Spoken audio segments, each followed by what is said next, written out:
디지털 배움과 기초, 인터넷과 권리 침해.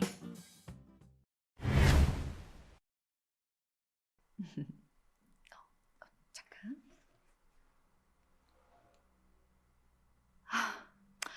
글쎄 알았다고.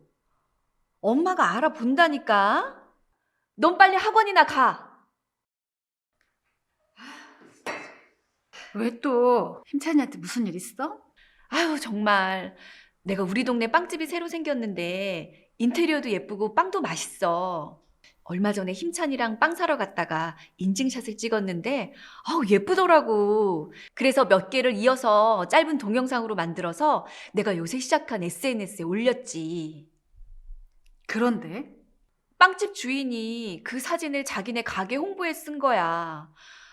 나도 나지만 힘찬이가 난리야 난리. 온라인에 자기가 사는 동네랑 얼굴이 모두 퍼졌다고 말이야. 당장 빵집 주인한테 얘기하고 내 SNS에 있는 자기 사진을 다 내리라나 뭐라나. 지가 연예인이야 뭐야. 아니, 무슨 소리야. 일반인한테도 초상권은 있어. 빵집 주인이 말도 안 하고 그 사진을 쓴 건 엄연히 초상권 침해지. 우리 오늘은 온라인에서 지켜야 할 것들에 대해서 얘기 좀 해보자. 인터넷이 발달하면서 다른 사람 저작물이나 다른 사람 사진을 쉽게 공유할 수 있어서 편리하긴 한데 그만큼 윤리적으로, 법적으로 지켜야 할 것도 많아. 특히 인터넷에서 침해하기도 쉽고 침해당하기도 쉬운 권리가 저작권, 초상권, 사생활권인데 그 얘기 좀 해보자. 저작권 침해 이해하기. 요즘 저작권 시비가 많더라고. 근데 저작권은 그 경계가 좀 애매한 것 같아. 저작권은 자기 생각이나 감정을 창작적으로 표현한 사람에게 주는 권리고 그 표현의 결과물을 저작물이라고 해. 내가 만든 동영상 말이야. 내가 작가도 아니고 저작권 사이트에 내 것이요 하고 등록한 것도 아닌데 내가 저작권을 주장할 수 있을까? 물론이지.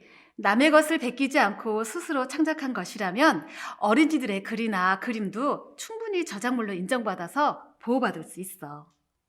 그리고 저작권은 저작물을 창작하는 순간 발생하는 권리이기 때문에 공개하거나 어디에 등록하지 않아도 저작물로 보호받을 수 있고. 저작권은 크게 저작인격권과 저작재산권으로 분류됩니다. 저작인격권은 저작물에 대해 저작자가 인격적으로 갖는 권리로 공표권, 성명표시권, 동일성 유지권이 있습니다. 공표권은 자기 저작물의 공표 여부, 방법, 시기를 선택할 수 있는 권리이고 성명표시권은 자신이 자작자임을 주장하고 이를 표시할 수 있는 권리입니다. 그리고 동일성 유지권은 자신의 저작물이 창작한 본래의 모습대로 활용되도록 할 권리입니다. 이들 저작인격권은 타인에게 양도되거나 상속되지 않습니다. 저작재산권은 저작물로부터 발생하는 경제적 이익을 보호하기 위한 권리로 양도 또는 상속이 가능합니다. 저작재산권은 복제권, 공연권, 공중송신권, 전시권, 배포권, 대여권, 2차적 저작물 작성권 등으로 구분됩니다. 복제권은 저작물을 인쇄 복사하거나 사진을 찍거나 음악 CD의 곡을 MP3 파일로 변환하는 등을 할 수 있는 권리를 말합니다. 공연권은 여러 사람들 앞에서 저작물을 연주, 공연, 가창 등으로 공개할 수 있는 권리입니다.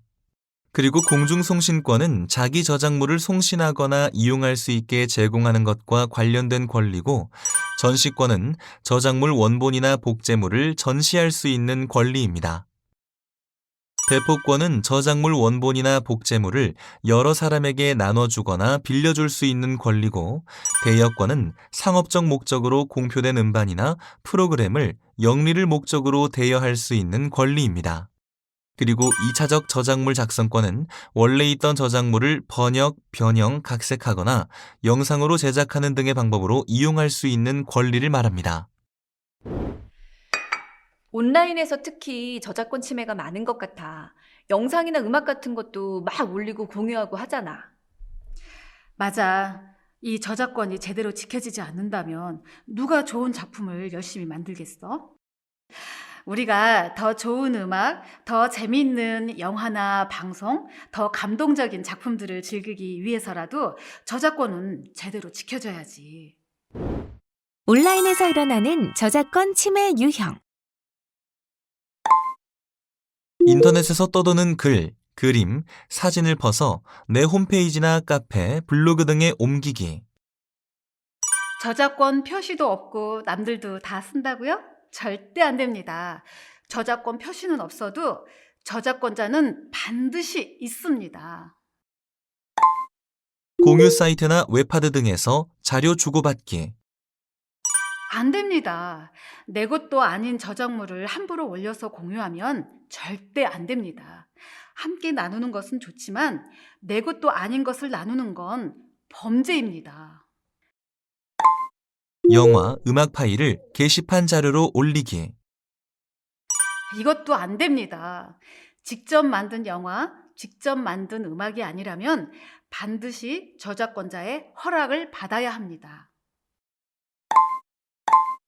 컴퓨터 프로그램을 USB에 담거나 CD로 구워서 친구들에게 나눠주기. 당연히 안 됩니다. 컴퓨터 프로그램도 저작권법에서 보호하는 저작물입니다. 복제해서 친구들에게 나눠주는 행위는 처벌받습니다. 멋진 음악이 있어서 홈페이지나 블로그 배경음악으로 쓰려고 한다고요? 그것도 안 됩니다. 구입하지 않은 음악을 변환해서 배경으로 쓸 수 없습니다. 드라마나 예능 등 방송 프로그램을 캡처해서 인터넷에 올렸다고요? 안 되죠. 안 돼요. 드라마나 영화의 멋진 장면, 예능의 결정적 장면을 캡처해서 올리는 경우가 많은데요. 전성권 침해가 될 수 있습니다. 좋아하는 가수 팬클럽 카페나 홈페이지에 그 가수의 노래를 올렸다고요? 안 됩니다. 그 노래의 작사가와 작곡가, 그리고 음반 제작자의 허락을 얻어야 합니다. 인터넷에서 글이나 그림을 베껴서 대회 작품으로 내는 행위. 노노노! 절대 안 될 일입니다. 인터넷 자료를 그대로 옮겨서 과제로 제출했다고요? 다양한 자료를 참고하는 건 좋습니다. 그러나 다른 사람 자료를 그대로 옮겨서 자기가 한 것처럼 제출했다면 표절입니다. 문제지나 참고서 등 학습 자료를 스캔해서 학교 홈페이지에 올렸다고요? 안 될 말이죠.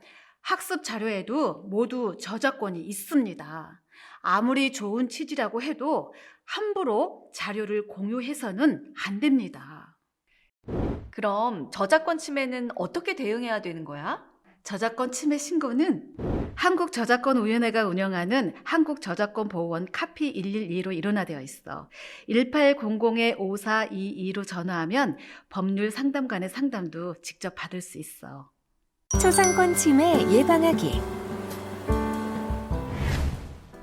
언니, 강힘찬 군이 부르짖는 초상권 말이야. 그 범위가 어디부터 어디까지야? 초상권은 자기 얼굴을 포함한 신체가 동의 없이 촬영되거나 공개되지 않을 권리를 말하는데 일반인을 포함해서 누구나 갖는 권리야. 그럼 초상화나 캐리커처도 포함돼? 그럼 초상권엔 사진뿐 아니라 그림 묘사도 포함돼. 그래서 SNS에 사진을 올릴 때는 각별히 신경 써야 돼. 인터넷에 보면 연예인들이 착용한 액세서리나 신발, 옷 같은 걸 판매한다는 사이트들이 많잖아. 연예인 전땡땡의 핸드백, 또 연예인 박땡땡이 신은 운동화, 이런 것들은 괜찮나? 괜찮긴 안 되지. 연예인들 사진을 마음대로 쓰면 재산권으로서의 초상권이라고 불리는 퍼블리시티권 침해로 문제가 될 수 있어. 하긴 연예인들은 이름과 얼굴 자체에 재산적 가치가 있는 거지. 연예인들 사진을 상업적 목적으로 이용하려면 반드시 허락을 받아야겠네. 만약 내 초상권이 침해됐다면 먼저 성희롱이나 비방, 명예훼손에 해당하는 글과 함께 게시됐는지 확인해야 합니다. 혹시 나의 사진이 상업적 용도로 쓰였는지도 살펴봐야 합니다.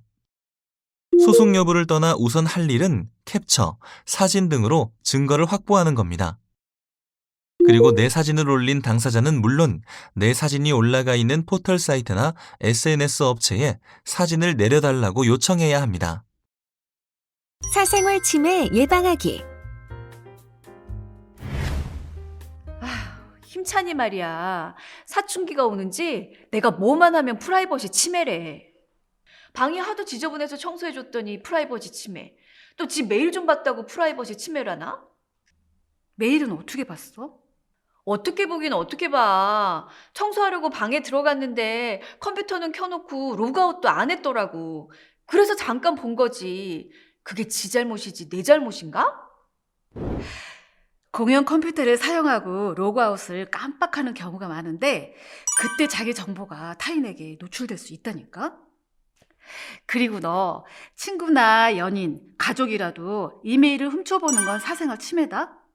이메일이나 휴대폰 비번 몰래 알아내는 그것도 사생활 침해고. 열려 있었다니까 그러네. 그래서 사생활 침해가 구체적으로 어떤 건데? 한마디로 사생활의 비밀과 자유를 침해하는 거지. 왜 비록 진실이지만 비밀로 하고 싶을 때가 있잖아. 그걸 존중해 주는 거지. 우리 힘찬이가 중학생식이나 돼서 꼭 곰돌이 잠옷을 입고 자는 거 말이야. 비록 사실이고 진실이지만 힘찬이는 다른 사람들한테 알려지길 원하지 않거든. 이걸 내가 힘찬이 친구들에게 말해버렸어. 이건 엄밀히 사생활 침해가 되겠네. 그렇지. 알려지는 걸 원치 않아서 비밀 연애 중인데 누군가 사내 게시판이나 커뮤니티에 연애 사실을 알리는 거 뭐 그런 거? 맞아. 사실 사생활 침해는 그 경계가 명확하진 않아. 그렇지만 사생활이 타인에 의해 공개되는 것, 특히 오해를 일으킬 수 있는 내용이 공개되는 것, 사생활이 영리적으로 이용당하는 것 등을 보통 사생활 침해라고 해. 근데 온라인에서는 개인정보 유출로 인한 사생활 침해가 많은 것 같지 않아? 그렇지. 누군가 나도 모르게 주민번호를 도용해 포털 사이트에 가입하는 경우도 있고 유료 서비스를 개설해서 부당 요금이 청구되기도 하고 또 누군가 내 이메일이나 SNS 아이디와 비밀번호를 해킹해서 개인적인 대화 내용이나 비공개된 사진 등이 유출되기도 한다니까 온라인에서 사생활 침해는 정말 다양한 것 같아. 개인정보 유출로 사생활이 침해받은 것 같으면 어떻게 해야 돼? 어디 도움받을 만한 곳은 없어? 왜 없겠습니까? 만약 개인정보가 유출된 것 같으면 이쪽으로 연락하면 도움을 받을 수 있어. 사생활 침해 및 개인정보 유출 신고와 상담 기간은 다음과 같습니다. 사생활 침해가 의심되면 관련 기관에 신고하고 도움을 받는 것도 좋긴 한데 예방법이 있으면 더 좋을 것 같아. 그래서 이 언니가 준비했다. 온라인에서 사생활 침해 예방하기. 온라인상의 사생활 침해 예방법. 첫째, 이메일 계정의 비밀번호나 가입한 인터넷 사이트의 비밀번호, 신용카드의 비밀번호를 수시로 변경합니다. 신용카드의 비밀번호를 변경하려면 카드회사 홈페이지로 들어가 로그인한 다음 전체 메뉴를 눌러줍니다. 그리고 개인 카드 정보 변경으로 들어가서 카드 비밀번호 변경 등록으로 갑니다. 그 다음 카드를 선택하고 CVC 번호와 새 비밀번호를 입력하면 됩니다. 둘째, 비밀번호 설정 시 주민번호나 전화번호 같이 예상 가능한 숫자는 사용하지 않습니다. 셋째, 인터넷 카페나 블로그, SNS에 사진을 올릴 때 개인정보나 개인정보를 유추할 수 있는 사진은 올리지 않습니다. 그리고 댓글을 쓸 때도 개인정보가 드러나지 않도록 주의해야 합니다. 넷째, 택배 박스나 우편물, 각종 청구서 겉면에 붙어 있는 이름, 전화번호, 주소는 제거하고 버립니다. 잘 아셨습니까? 강힘찬 군 어머니? 그럼요, 강힘찬군 이모님. 내 권리가 소중한 만큼 남의 권리도 존중하겠습니다. 아무리 아들이라도요. 바로 그거야. 나의 초상권, 개인정보, 사생활이 지켜지기를 바라는 만큼 타인의 권리도 존중하고 지켜주는 것이야말로 온라인 사용자의 기본 예의라는 걸 우리 모두 명심하자고. 플러스 인포메이션. 저작물의 현명한 이용법. 저작권자가 일정한 조건 하에서 자신의 저작물을 다른 사람이 자유롭게 이용할 수 있도록 허락을 표시한 저작물이 있습니다. 바로 CCL 자유이용 허락 표시인데요. 바로 이렇게 생긴 로고와 라이선스입니다. 먼저 CC, BY라고 저작권 정보가 표시된 경우 저작물, 저작자명, 출처, CCL 조건만 표시하면 제한 없이 자유롭게 이용할 수 있습니다. NC는 상업적으로 이용할 수 없다는 의미이며 ND는 변경을 금지한다는 뜻입니다. 이 표시가 있을 경우 저작물을 이용해 새롭게 제작하는 것도 금지합니다. 반면 SA는 저작물을 이용해 새롭게 제작하는 것은 허용하되 새로운 저작물에 원 저작물과 동일한 라이선스를 적용해야 합니다. 또 국가에서 보유하고 있는 공공 데이터와 공유 저작물, 그리고 공공 저작물들도 이용 허락 표시에 따라 이용할 수 있습니다. 공공 데이터 포털에서 제공하고 있는 공공 데이터란 공공기관이 만들어내는 모든 자료나 정보, 국민 모두의 소통과 협력을 이끌어내는 공적인 정보를 말합니다. 공유 저작물은 공유 마당에서 찾아볼 수 있습니다. 사회 구성원 누구나 자유롭게 이용할 수 있는 저작물로서 저작권이 만료되었거나 기증되었거나 자유이용 허락 상태이거나 공공기관 무료 개방인 저작물 등을 의미합니다. 공공누리에서 제공하고 있는 공공저작물은 국가 또는 지방자치단체가 업무상 작성하여 공표한 저작물이나 계약에 따라 저작재산권의 전부를 보유한 저작물을 말합니다. 공공누리 이용 허락 표시의 경우 제1유형은 출처 표시만 하면 제한 없이 자유롭게 이용할 수 있습니다. 제2유형은 출처 표시만 하면 사용 가능한데 상업적 이용은 금지합니다. 제3유형은 출처 표시만 하면 사용 가능한데 변형 등 2차적 저작물 작성은 금지합니다. 제4유형은 출처 표시만 하면 사용 가능하고 상업적 이용과 변형 등 2차적 저작물 작성은 금지합니다.